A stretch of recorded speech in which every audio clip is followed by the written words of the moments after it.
Assalamualaikum warahmatullahi wabarakatuh. Selamat datang di konten YouTube saya tentang pembelajaran matematika. Materi ini kita bahas tentang ruang dimensi 3. Jadi silakan tonton videonya sampai habis. Jangan lupa like dan subscribe ya. Silakan tulis komentar di kolom komentar dengan bahasa yang sopan dan santun. Langsung saja kita masuki ke materinya. Untuk materi saat ini kita membahas menjadi 4 bagian yang sederhana. Yang pertama ilustrasi, yang kedua jenis bangun ruang, yang ketiga unsur ruang dalam aplikasi Cambridge, dan yang terakhir bagaimana menentukan diagonal dan jarak dalam ruang. Oke, kita masuk ke ilustrasi. Nah, perhatikan benda-benda yang ada di lingkungan sekitarmu. Begitu indahnya bangun ruang dimensi 3 ini. Yang pertama ada contoh rumah adat di Sumatera Utara, yaitu rumah Bolon. Yang kedua ada Tugu Salak, karena saya tinggal di kota Padang Sidimpuan, ada Tugu Salak Padang Sidimpuan. Di belahan dunia yang lain ada gedung militer Pentagon, yaitu di Amerika Serikat. Dan ada piramida Mesir yang sangat terkenal. Kita yakin dan percaya untuk membangun semua ini butuh dengan teknologi dan ilmu pengetahuan yang luar biasa. Selanjutnya kita masuk ke jenis bangun ruang. Nah, semenjak SD atau sekolah dasar kalian sudah mempelajari jenis bangun ruang. Di sini saya akan mencoba meringkas bagaimana mengenal bangun ruang agar lebih spesifik. Yang pertama untuk prisma, dikatakan prisma jika alas dan atasnya itu sama. Jadi setiap bangun yang alas dan atasnya sama, maka dikategorikan dengan prisma. Yang pertama jika alasnya segitiga, maka dikatakan prisma segitiga. Jika alasnya segi 4, maka dikatakan prisma segi 4. Jika alasnya segi 5, dikatakan prisma segi 5. Dan jika alasnya berbentuk lingkaran, maka dikatakan tabung. Selanjutnya, limas. Ciri-cirinya mempunyai titik puncak. Jika alasnya segitiga, berarti limas segitiga. Jika alasnya segi 4, berarti limas segi 4. Jika alasnya segi 5, berarti limas segi 5. Dan jika alasnya lingkaran, berarti limas tersebut berupa kerucut. Jadi jangan lupa untuk menghitung luas permukaan dan volumenya. Saya yakin kalian sudah mengetahuinya. Selanjutnya kita masuk ke unsur ruang. Sama seperti pada pelajaran biologi, mungkin ada unsur ruang terkecil yaitu sel. Di kimia unsur terkecilnya atom. Dan dalam matematika khususnya dimensi 3, unsur ruang itu yang terkecilnya adalah titik atau noktah. Jadi titik ini tidak ada diameternya. Garis ini hanya memiliki panjang dan tidak mempunyai lebar. Sedangkan bidang sudah memiliki panjang dan lebar, berarti bisa dihitung luasnya. Untuk lebih memahaminya, perhatikan unsur ruang dalam aplikasi Cambridge berikut. Nah, yang pertama kita membahas titik atau point. Nah, titik ini berupa noktah. Ini hanya berupa simbol agar bisa kita terjemahkan dalam kehidupan sehari-hari. Nah, dari 2 buah titik sembarang bisa dibentuk sebuah garis. Sedangkan dari 3 titik yang tidak segaris bisa kita bentuk sebuah bidang yang paling sederhana, yaitu bidang segitiga.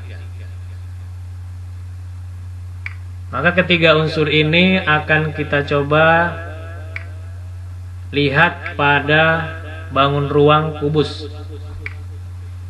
Jadi kita gambarkan sebuah kubus di mana titik-titik sudutnya yaitu ada 8 buah, rusuknya ada 12 buah, sedangkan bidangnya ada 6 buah. Jadi jika kita buka kubus ini, maka akan terlihatlah jaring-jaring kubus. Nah, jadi tugas kalian ada berapa jaring-jaring kubus? Dari semenjak sekolah dasar sudah diajarkan. Jadi silakan dilihat bentuk-bentuknya dan dihitung ada berapa jaring-jaring kubus. Baik, selanjutnya kita masuk ke diagonal dan jarak. Nah, perhatikan kubus ABCDEFGH.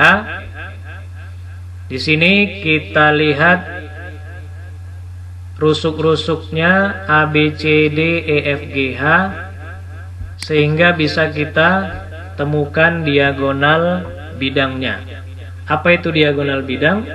Diagonal bidang adalah garis yang menghubungkan dua titik sudut yang saling berhadapan pada bidang.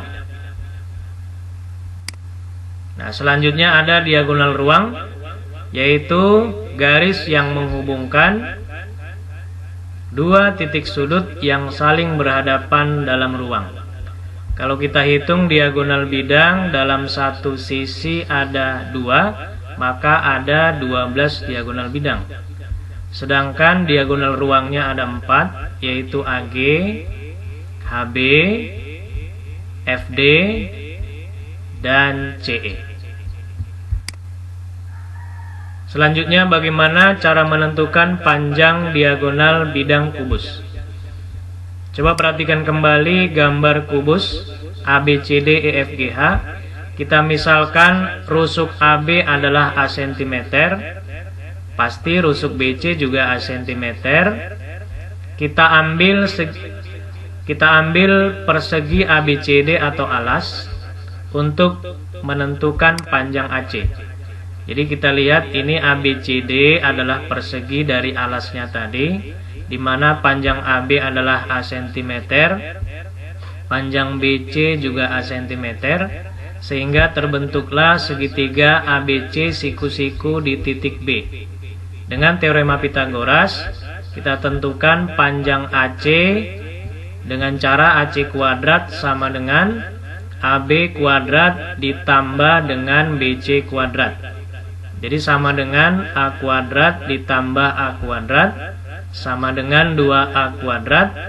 Maka AC diperoleh akar 2A kuadrat, sehingga A kuadratnya bisa kita keluarkan menjadi A akar 2. Jadi kesimpulannya panjang diagonal kubus adalah A akar 2. Selanjutnya bagaimana menentukan panjang diagonal ruang kubus? Dengan cara yang sama, kita perhatikan gambar kubus ABCDEFGH. Nah, kita lihat untuk menentukan panjang AG, maka kita butuh segitiga ACG. Nah, kita perhatikan segitiga ACG, siku-siku di titik C, dengan panjang AC A akar 2 cm, dan panjang CG A cm. Dengan cara yang sama, dengan menggunakan teorema Pitagoras, AG kuadrat sama dengan A akar 2 kuadrat ditambah CG kuadrat. Maka 2A kuadrat ditambah A kuadrat sama dengan 3A kuadrat. Maka AG sama dengan akar 3A kuadrat. Jadi hasilnya adalah A akar 3. Kesimpulannya, panjang diagonal ruang kubus adalah A akar 3. Yang terakhir yaitu bagaimana kita menentukan jarak. Yang pertama kita bahas dulu jarak titik dan titik. Bagaimana menentukan jarak titik A dan B? Yaitu jarak antara titik A dan B adalah panjang ruas garis yang menghubungkan antara titik A dan B. Jadi ini adalah jaraknya. Supaya lebih mudah, kita perhatikan latihan soal yang sederhana. Yaitu soalnya adalah diketahui kubus ABCDEFGH dengan panjang diagonal bidang 6 akar 2 cm. Yang pertama tentukanlah jarak titik A ke B, yang kedua jarak titik D ke F, dan yang ketiga adalah jarak titik A ke tengah rusuk EF. Kita selesaikan. Yang pertama, karena diagonal bidang 6 akar 2 cm, maka jarak titik A ke B adalah rusuknya, sehingga panjangnya 6 cm. Sedangkan jarak D ke F itu adalah diagonal ruang. Karena rusuknya 6, maka diagonal ruangnya 6 akar 3 cm. Nah, yang ketiga yang ditanya adalah jarak titik A ke tengah-tengah EF. Kita misalkan tengahnya adalah titik P, maka yang ditanya adalah panjang AP. Sehingga kita butuh segitiga APE yang siku-siku di titik E. Maka berlaku teorema Pitagoras, yaitu AP kuadrat sama dengan AE kuadrat tambah PE kuadrat. AE-nya adalah 6, berarti 6 kuadrat. Sedangkan PE-nya adalah 3, karena di tengah-tengah, maka 3 kuadrat, hasilnya 36 tambah 9, yaitu 45. Maka panjang AP adalah akar 45, 9 kali 5. Jadi hasilnya adalah, maaf, ini tertulis 4 akar 5, hasilnya adalah 3 akar 5. Baik, sekian dan terima kasih. Untuk pembahasan soal-soal yang lebih kompeten, yaitu jarak titik ke garis, titik ke bidang, kita akan bahas pada part selanjutnya. Terima kasih. Assalamualaikum warahmatullahi wabarakatuh.